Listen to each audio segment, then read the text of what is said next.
Bonjour, je suis votre frère Timothée, que la paix soit avec vous. Si vous avez le Saint-Esprit, vous avez tout. C'est l'Esprit qui rend surnaturel et qui transforme des vies. On comprend pourquoi le jour de l'Ascension, le Seigneur Jésus avait instruit ses disciples d'attendre dans la prière jusqu'à ce que l'Esprit descende sur eux avant de commencer l'œuvre missionnaire qui les attendait.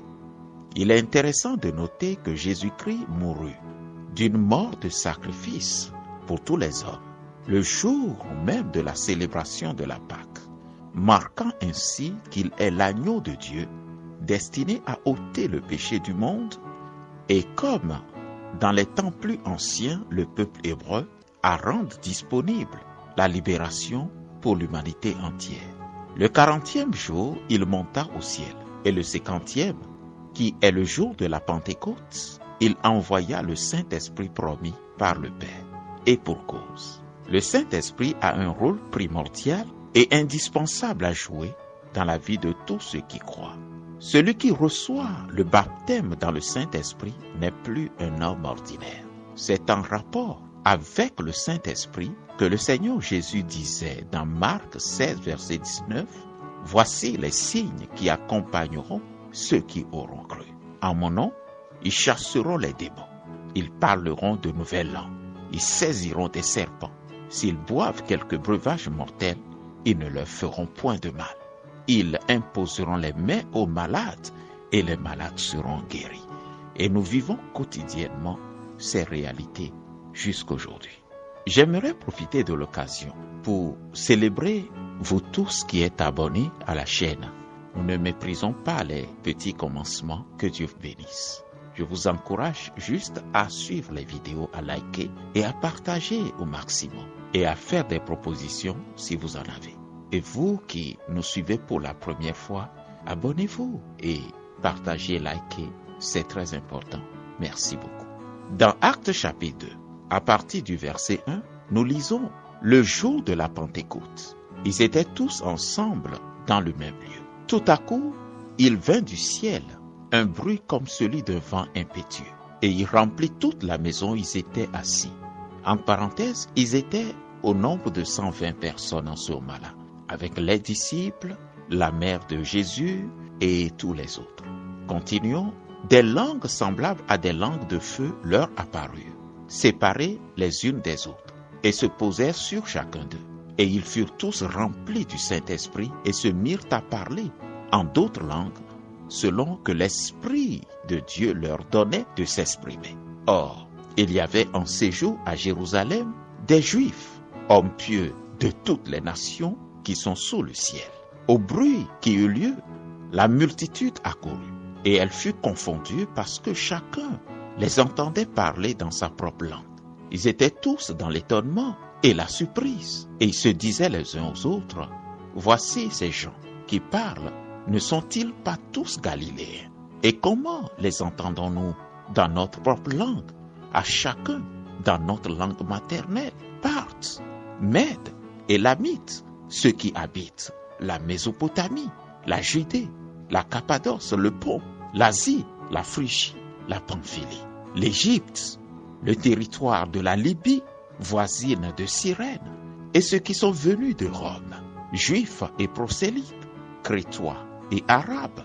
Comment les entendons-nous parler dans nos langues des merveilles de Dieu?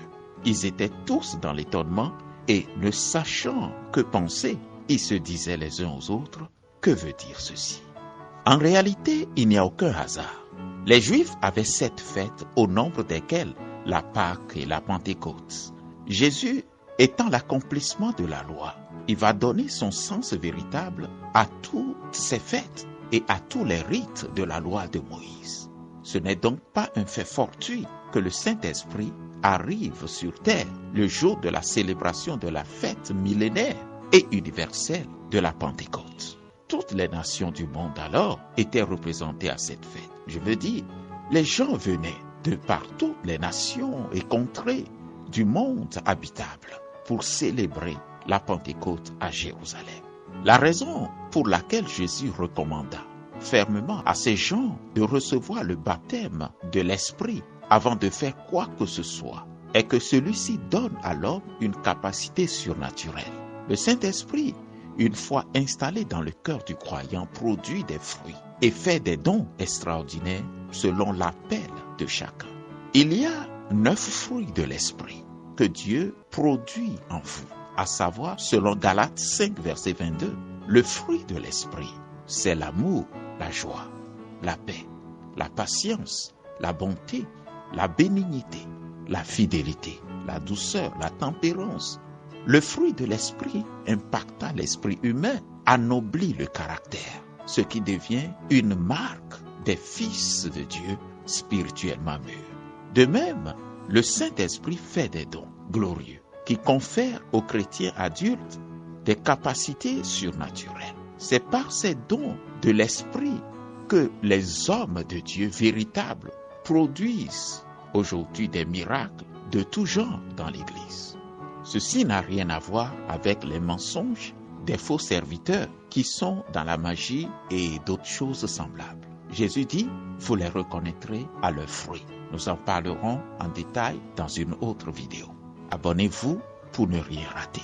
Lisons pour finir 1 Corinthiens chapitre 12 à partir du verset 1. Pour ce qui concerne des dons spirituels, je ne veux pas, frères, que vous soyez dans l'ignorance.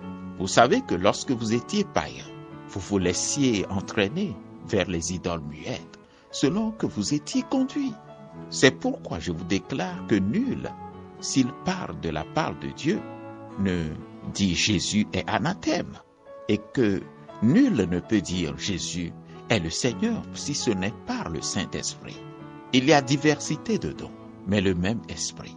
Diversité de ministères, mais le même Seigneur. Diversité d'opérations, mais le même Dieu qui opère tout en tous. Or, à chacun la manifestation de l'Esprit est donnée pour l'utilité commune. En effet, à l'un est donnée par l'Esprit une parole de sagesse, à un autre une parole de connaissance, selon le même Esprit, à un autre la foi, par le même Esprit, à un autre le don des guérisons, par le même Esprit, à un autre le don d'opérer des miracles, à un autre la prophétie, à un autre le discernement des esprits, à un autre la diversité des langues, à un autre l'interprétation des langues. Un seul et même Esprit opère toutes ces choses, les distribuant à chacun en particulier comme il le veut. C'est sur la base de ces dons que l'Éternel agit aujourd'hui dans son Église. Nous reviendrons en détail sur ces choses quand l'occasion sera venue. Que le Seigneur bénisse et vous donne la paix. À très bientôt. Merci pour votre temps.